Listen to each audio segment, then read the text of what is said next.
Obrigado, Mariana, pelas informações. A gente vai repercutir exatamente essa informação exclusiva com o professor de Relações Internacionais da Facamp, o James Onig, novamente aqui no ar. James, conversamos ontem, tentamos identificar um pouco os pontos fortes e fracos desse conflito armado.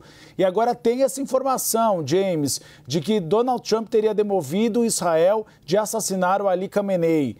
De que maneira, eu que sou jornalista, James, a gente lida muito com vazamento de informação. E muitas vezes o vazamento de informação tem algum motivo. Ah, foi vazado por alguma intenção. De que maneira esse vazamento de informação pode ser um fator que convence eventualmente o Irã a sentar novamente na mesa de negociações? Boa tarde a todas e todos da CNN. Estamos novamente diante de um quadro onde a guerra de informações alcança um patamar muito sério. Esse tipo de informação de que os Estados Unidos conseguiu demover o serviço secreto israelense de assassinar o líder supremo mostra que as coisas estão funcionando muito mal nos bastidores. Porque se os Estados Unidos têm essa capacidade, ele poderia ter evitado esse ataque, convencendo o governo de Israel a não fazê-lo, justamente porque haviam negociações em curso.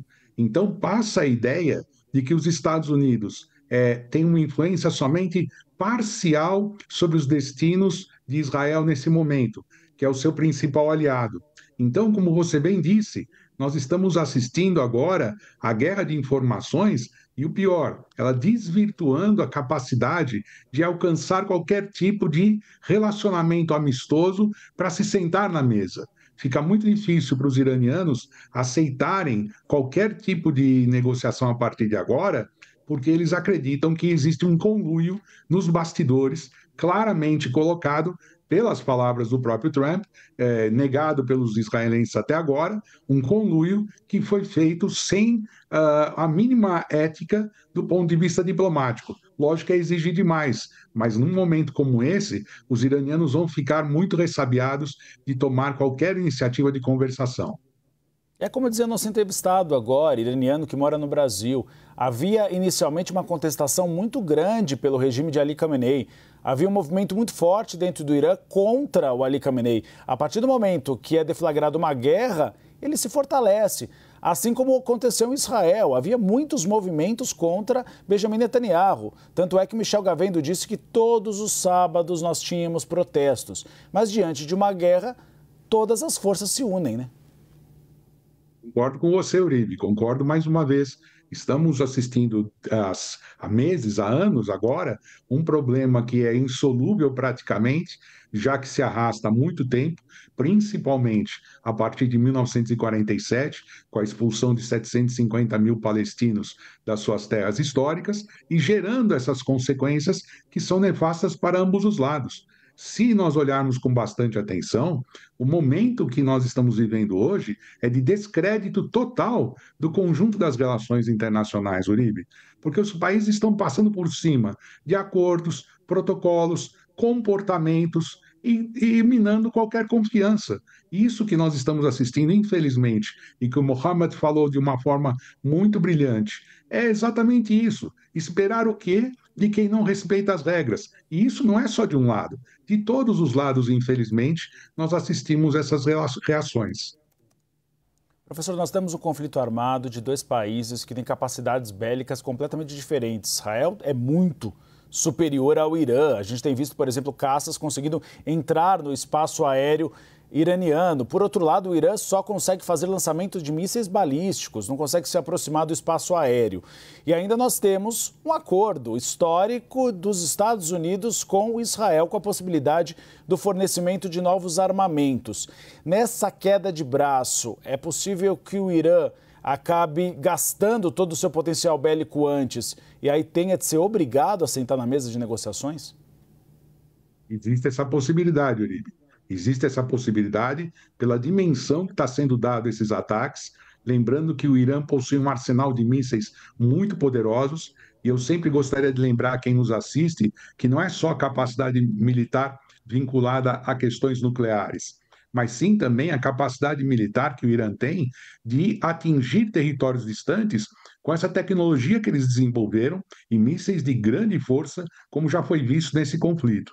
Então, se isso realmente acontecer, podemos estar assistindo, e aqui é uma desconfiança somente, né, Uribe, de que Israel vai continuar atacando para exaurir as forças, a capacidade de reação do Irã, até o momento onde a reposição dessas armas seja impossível um tempo necessário para proteger o país. Então, é uma possibilidade bastante concreta nesse exato momento, e eu falo isso justamente pelo volume de mísseis que o Irã está enviando no contra-ataque a essa agressão israelense.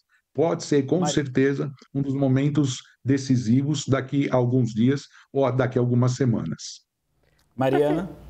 Professor, uma dúvida que surgiu entre muitos espectadores nossos nesse momento em que Trump negociava um possível acordo nuclear com o Irã, teria sido benéfico para Israel, que diz que o seu ataque foi motivado pela necessidade de destruir o arsenal nuclear do Irã, aguardar esse acordo ao invés de interromper essa negociação e começar os ataques? Ou realmente não havia tempo, como o governo israelense disse, era uma questão de dias para que o Irã conseguisse obter um arsenal capaz de destruir Israel?